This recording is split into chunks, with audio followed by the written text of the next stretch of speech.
Assigning geometry to your debris points with copy stamping is an absolutely valid workflow to use, but sometimes it's better to use instancing instead. Now we're going to set this up to read instances from disk, and in order to do that, we're going to need to have each piece of debris cached to a separate file. That's each of these instance geometries here at the origin. Now in this case we have 30 packed fragments, so we'll cache these out from frames 0 through 29, and we'll use a blast stop to isolate just one piece at a time for each of those frames. So I'll hook that up to the instance's null, and in the blast group I'll enter $F for the current frame, and I'll set this to delete non-selected. So on our current frame, because we're at 1056, we're not going to see any debris pieces, but if we manually enter some earlier frames, like 25 or 15, you can see different debris chunks, one for each of those frames. Now I'm going to add a file cache to write that to disk, and we'll turn on load from disk, and we'll Control-Shift-Click to get rid of the expression for the start and end frames. And we want that to start at frame 0, and for the end frame, we'll use an endpoints lookup for this instance's null. So the end frame will be endpoints of /instances -1. So we've got this correctly set up to write frames 0 through 29, and I'll point this to caches, debris, debris instances, and debris instances.$f.bgo. For this, I'm making a point to just use $F and not $F4, because when we set up the instance file references, it's a little bit easier if we don't have any padding in those numbers. So then you can save that to disk, and now we can set up the file references on our particle points. Now for those file references, we're going to need that geom_id attribute, so I'm going to copy this attribute randomize for the geom_id, and let's go to where we've cached out our particles, and I'll paste that geom_id after our file cache.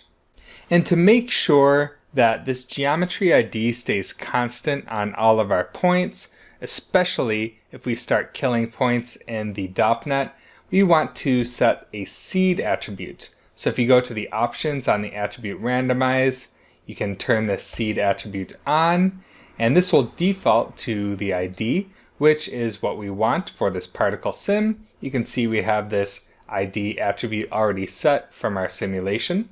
So that's all good, and we can do a bit of extra attribute cleanup if we'd like. I'll drop in an attribute delete, and then I'm deleting all these attributes except for ID, orient, p-scale, v, and w. So we've got our attributes deleted, then we're setting the geom_id, and now we can add a wrangle to set up our instance file paths. So drop in a point wrangle and connect our geom_id randomize to that. I'll call this render attributes, and we'll add a null after this, and I'll call this out point instances. Now in this vex, I'm doing a couple different things. I have an option in here to remove a certain percentage of points. So if we display that render attributes wrangle, you'll see that's getting rid of 30% of our points. Sometimes you might find that you want to just reduce the overall density of your debris after your sim, and you don't want to resimulate just to do that. And I don't think in this case we really need to turn it down by 30%, so I'll just reduce this random check here. So instead of checking if that random value based on the ID is less than 0.3, I'll check to see if it's less than 0.05, so that we're only removing 5% instead. And then for this instance file attribute, I've used a channel reference to the cache for our debris instances down here. So I've just copied that geometry file and pasted in that relative reference here. However, we can't just use that channel reference as it is right now. And if we comment out this second line that's modifying that instance file, and look at the values in the spreadsheet, you can see that this channel reference is expanding that frame value to be this actual real number in our instance file here. So because we're on frame 1036 and we set up this frame-based numbering in our file cache for those debris pieces, we'll need to swap out this current frame value and instead swap in that geometry ID attribute that we've set. So the second line here is replacing the current frame number and that file name with our geometry ID. And with that modification, now we have file paths that match each of those instance files on disk. Now to set up the instancer for these points, let's jump out of this setup here and we'll add an instance object. I'll call this instance full building debris.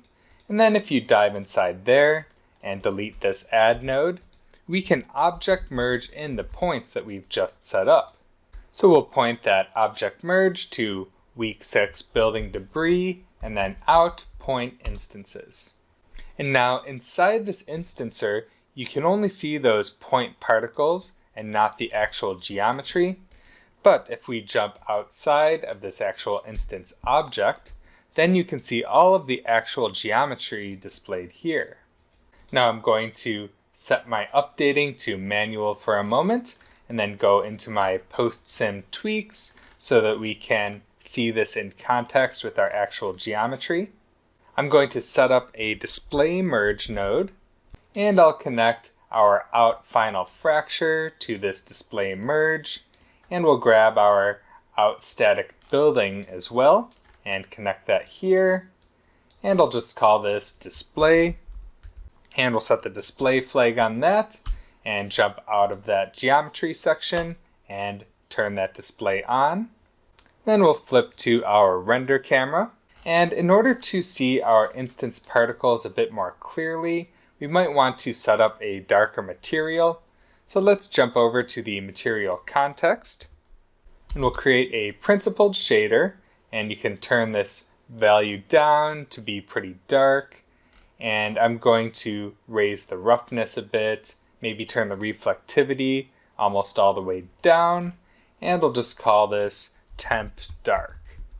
So then let's go back to our instancer, and on that render tab we can point this to material and temp dark, and if we turn on our scene updating again, you can see everything in context, but we can't see things very well with our geometry and bounding box mode there.